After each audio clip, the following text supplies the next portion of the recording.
Good morning, Chase. A pretty lively trading session across Asia, Europe and the US as well. We're not seeing that necessarily in S&P volumes. They've been pretty lightweight, but cash equity volumes have been pretty much in line with the 30-day average.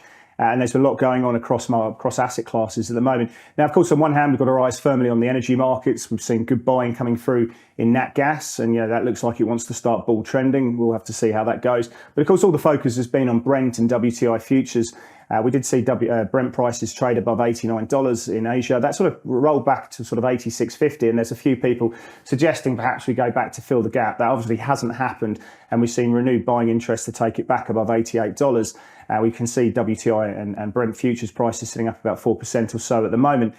We can also see at that time it's good safe haven buying. We've seen gold prices sitting at 1.7% or about $30 higher. We can see that channel support really holding recently, and it looks like it wants to build in the short term as well. We can see that yen shorts have covered quite nicely, so the yen's been back in demand, and we've seen a little bit of buying and volatility, nothing too substantial playing through.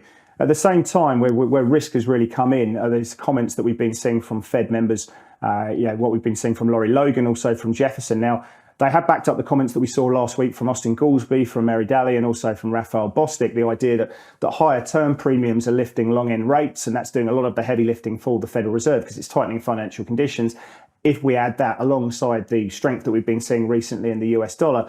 So this idea that the Federal Reserve may be done just on the idea that the market's doing a lot of the heavy lifting for them has seen risk coming back in. And as you can see, the intraday chart here of S&P futures, those comments from Logan and also from Jefferson really causing a nice move up in futures, and we've seen cash markets closing in the positive territory. S&P closing up about 0.5% at the moment. Now, looking internally at the sectors, of course, energy's worked quite well. We've seen about 70% of stocks higher on the trading session.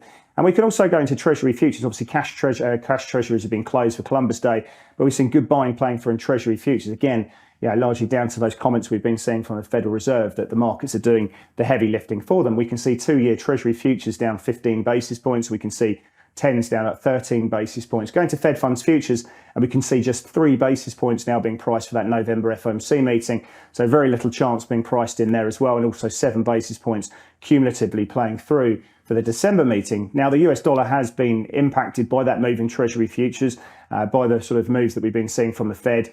And I think a lot of people were looking to buy petrocurrencies, but as soon as prices were rolling over, they were sort of skeptical about that situation. But that good buying that we've been seeing back in Brent prices and also the move in treasuries has seen the petrocurrencies working well. The NOK, the CAD, the Colombian peso have all been outperforming on the trading session. We've seen good buying also in the New Zealand dollar. So it's an interesting one there as well. We'll obviously continue to watch what's playing through.